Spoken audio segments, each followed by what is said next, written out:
잔다르크라고 하면 우리는 흔히 프랑스를 구한 갑옷 입은 성녀 정도로 알고 있습니다.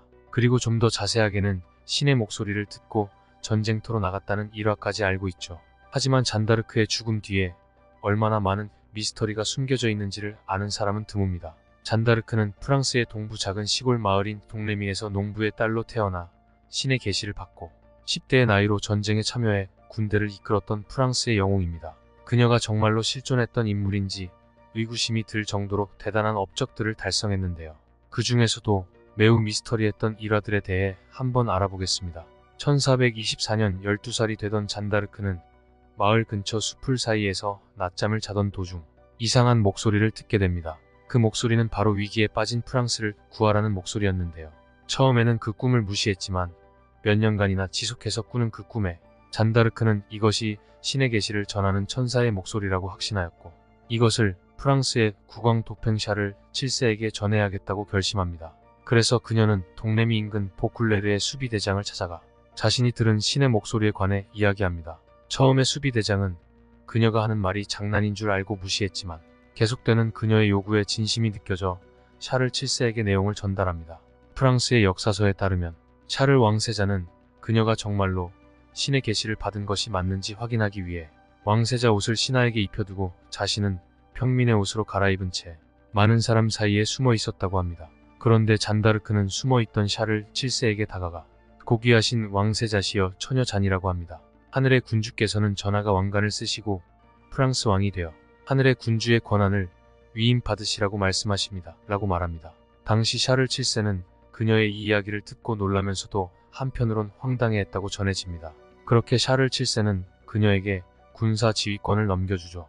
당시에는 종교적인 믿음이 매우 크긴 했지만 중세 유럽은 신분과 성별에서 오는 차별과 편견이 매우 심했습니다. 잔다르크는 글을 쓰거나 읽지 못했고 군사훈련도 한번 받아보지 못했죠. 그런데 갑자기 나타난 10대 소녀에게 국가의 군부대를 지휘할 권한을 넘겨주었다는 것은 상식적으로 이해할 수 없는 일이었습니다. 또 평민이었던 잔다르크가 어떻게 귀족으로 대우받던 기사들을 통솔하였는지에 대해 의문이 생깁니다. 그렇게 잔다르크는 당시 프랑스와 잉글랜드 사이에 100년 전쟁 중 가장 치열하고 중요한 오를레앙 전투에 참전합니다. 1429년 4월 29일 오를레앙 성은 잉글랜드 군에게 포위되어 있었기 때문에 지칠 대로 지친 프랑스 군은 오랜 전투와 계속되는 패배로 사기가 매우 떨어진 상태였습니다. 오를레앙을 지키는 프랑스군 지휘관이었던 장 도를레앙은 그녀를 전투 회의에서 배제시키고 적군과 교전할 때 이 사실을 알리지 않는 등 무시하기 일쑤였죠. 하지만 이에 굴하지 않고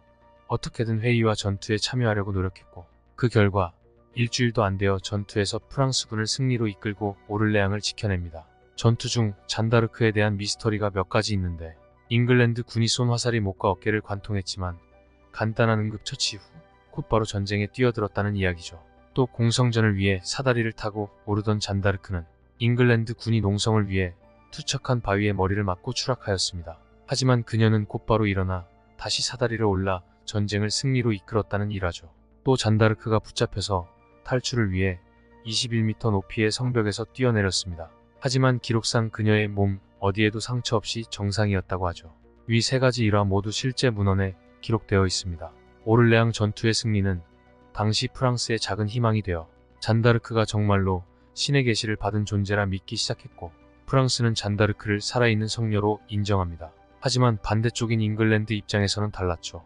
중세시대엔 종교의 믿음이 매우 강했던 상황이라 프랑스는 착한 편인 천사, 잉글랜드는 나쁜 편인 악마로 몰렸기 때문에 잉글랜드에서는 잔다르크를 성녀가 아닌 마녀로 간주합니다. 그녀가 들었던 신의 목소리도 사실은 악마의 목소리라고 주장했죠. 1430년 5월 23일 잔다르크는 포위 공격을 받고 있는 콩피에뉴 지역을 구하기 위해 격전을 벌이다가 잉글랜드의 동맹인 부르고뉴에게 포로로 붙잡히게 됩니다. 샤를 7세는 성녀로 추앙받던 그녀가 잡혀 있었지만 석방을 위한 아무런 노력도 하지 않았는데요. 이 소식을 들은 잉글랜드는 동맹군인 부르고뉴에게 1430년 11월 1만 리브르, 현재 가치로 환산하자면 50억 정도 되는 금액에 그녀를 사게 되죠. 이후 그녀는 잉글랜드의 교회로 넘겨지며 종교 재판이 이루어집니다. 그녀는 재판에서 홀로 이단과 마녀가 아니라는 사실을 입증해야 했죠. 하지만 결국 1431년 5월 30일 루앙의 광장에서 화형을 당했을 때 그녀의 죄명은 마녀였습니다. 신의 목소리를 듣고 전쟁터로 나갔다는 주장과 남장을 하고 전쟁터에 나선 것이 마녀의 증거라는 것이었죠. 잔다르크가 화형을 당한 지 5년이 지난 후 자신이 잔다르크라고 사칭하는 여자가 있다는 소문이 돌았습니다. 당시 군 생활 중이었던 잔다르크의 남동생 장과 피에르는 사칭범을 만나 크게 혼내줘야겠다고 생각했죠. 잔다르크의 남동생들은 잔다르크 사칭범이 자주 나타난다는 기사들에 마상시합이 벌어지고 있는 마을로 갔습니다. 장과 피에르는 갑옷과 투구로 무장한 사칭범을 만났고 신분을 물었습니다. 그리고 기사가 투구를 벗는 순간 남동생들은 소스라치게 놀라고 맙니다. 그녀는 잔다르크와 닮은 정도가 아니라 바로 진짜 잔다르크였던 것입니다. 잔다르크가 살아있다는 소문이 퍼지자 샤를 7세는 그녀를 파리로 불러들였습니다. 샤를 7세는 그녀의 얼굴과 대화 후 태도를 확인하고는 그녀가 정말 잔다르크라고 발표했죠. 그러나 얼마 후 샤를 7세는 이 발표를 번복하게 됩니다. 왜 그랬을까요? 어떤 사람들은 신화와 영웅을 그대로 사람들의 기억 속에 묻어두어 프랑스의 통치에 혼란을 가져오지 않도록 하기 위함이었다고 말합니다. 또 어떤 사람들은 가짜 잔다르크의 사기극일 뿐이었다고 주장하죠. 훗날 샤를 7세가 잔다르크를 사기죄로 처형했다는 기록은 없습니다. 아마 왕이 그녀를 잔다르크라고 인정해주는 대신 어디로든 가서 조용히 살아달라고 부탁했을지도 모르는 일이죠. 실제로 잔이라는 여성은 귀족과 결혼한 뒤 2명의 자녀까지 낳고 조용히 살았다고 합니다. 이로써 그녀의 신화는 사람들의 기억 속으로 사그라들었지만 의문이 풀어진 것은 아닙니다. 화형 당시 잔다르크는 구출되었고 대신 다른 사람이 처형당했을 것이라는 추측이 널리 퍼졌죠. 잔다르크가 화형을 당할 때 구경꾼들이 아주 먼 거리로 밀려났다고 합니다. 그렇다면 화형당하는 여인의 얼굴을 자세히 볼 수 없었을 것입니다. 잔다르크에 대한 또 다른 가설이 있는데 사실 잔다르크가 공주였다는 것이죠. 그녀가 그저 부모를 도와 농사를 짓는 소녀가 아니라 고귀한 신분인 귀족의 자녀, 그것도 왕족이라는 이야기입니다. 잔다르크가 신의 부름을 받고 당당하게 당시 프랑스의 왕 샤를 7세를 만나러 갔던 날, 왕은 그녀를 시험하기 위해 다른 사람을 왕좌에 앉히고 자신은 신하들과 나란히 서 있었습니다. 그런데 자는 조금도 망설임 없이 진짜 왕 앞으로 나와 무릎을 꿇고 인사했죠.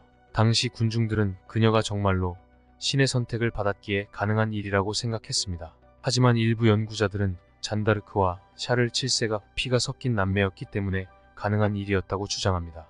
잔다르크는 샤를 7세와 피가 섞인 남매였는데 어떤 사정 때문에 그녀가 버려졌다는 것이죠. 샤를 7세가 그녀를 테스트한 후 만찬을 즐길 때 보여준 뛰어난 상류 사회식 예절도 그 증거로 듭니다.